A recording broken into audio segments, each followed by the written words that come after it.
Você assistiu um podcast que a gente publicou sobre amizade.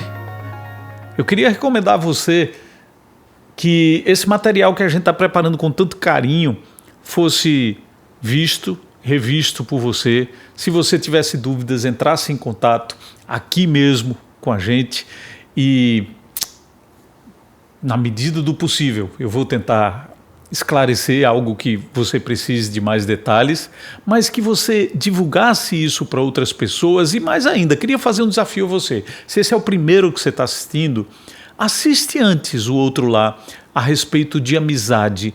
E amizade que Jesus disse que tinha até mesmo com os seus discípulos que o traíram. Já pensou nisso? Como assim? Amizade com quem trai? Assiste aquele outro podcast lá, baseado lá no trecho de João 15, e depois você assiste esse que a gente está começando a publicar agora. Sabe por quê? Porque esse é um podcast que vai tratar de reclamação. E reclamação, ou você faz com alguém com quem você está muito insatisfeito, e isso vai gerar um desgaste, um fim de um relacionamento, né? Reclame aqui.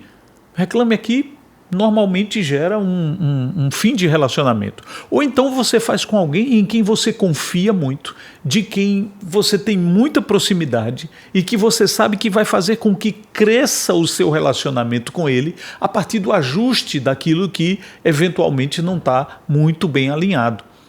E aí lá no Salmo 77, é um salmo escrito por Asaf, a intimidade de Asaf com Deus é impressionante para mim, porque normalmente a gente tem medo de se aproximar de Deus com muita autenticidade. Então as palavras usadas são sempre palavras com as quais a gente não fala com o nosso amigo, são sempre palavras muito rebuscadas e não do nosso dia a dia. E aí, para mim, termina passando uma imagem, uma impressão, principalmente para as pessoas que ainda não têm uma caminhada de amizade com Deus, de que Deus é um ser completamente inacessível ao nosso dia a dia e às lutas mais básicas que a gente tem na caminhada. Asaf, pelo contrário, no Salmo 77, diz a mim e a você que ele clamava a Deus. Você sabe o que é clamar, não é? Não é uma palavra tão usada no dia a dia da gente, mas é aquela palavra que diz que você pede com muita intensidade. E Asaf não pedia com muita intensidade, simplesmente assim, Deus, me ajude. Não está escrito assim que Asaf grita bem alto. Clamo a Deus, grito bem alto. E se você não conhece esse salmo ainda, se surpreenda. Asaf tem um relacionamento tão próximo e tão honesto e tão transparente com Deus que ele diz assim, quem dera Deus me ouvisse. É uma sensação de desespero, ele precisa clamar, é uma sensação de desespero intenso, ele precisa gritar e acha que não vai ser ouvido por Deus.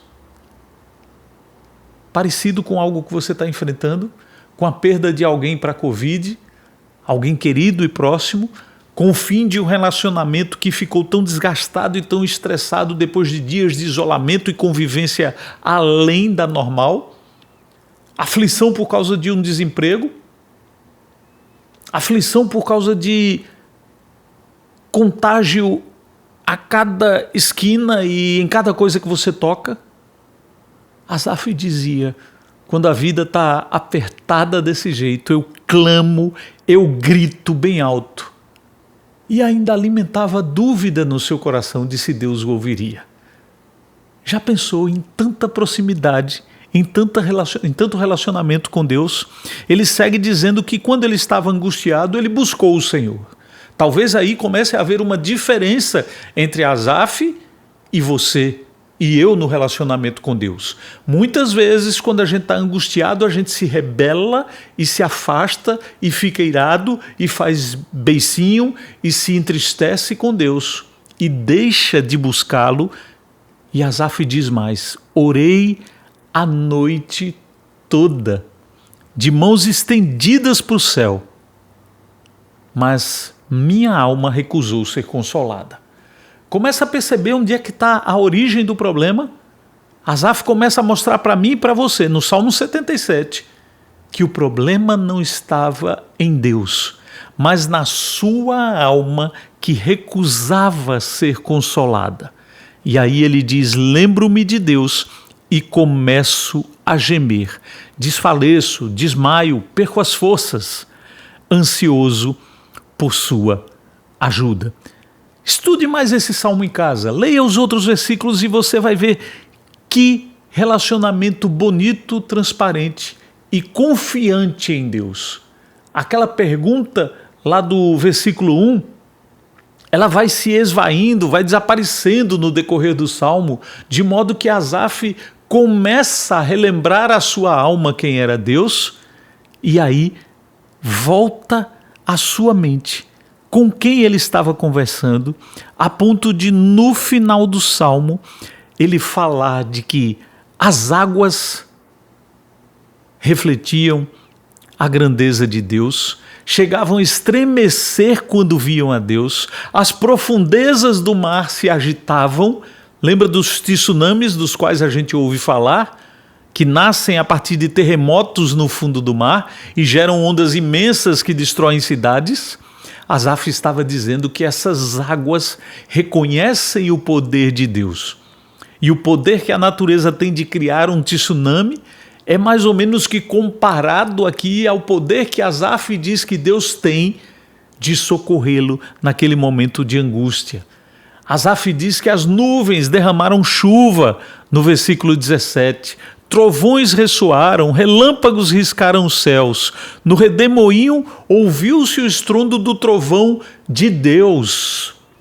Não é Thor, o Deus do trovão. É o Deus de Israel que é de verdade o Deus do trovão. Os relâmpagos iluminaram o mundo, continuando o versículo 18, e a terra tremeu e se abalou. No versículo 20, ele vai lembrar do nosso pastor, dizendo: conduziste teu povo como um rebanho de ovelhas, pelas mãos de Moisés e de Arão.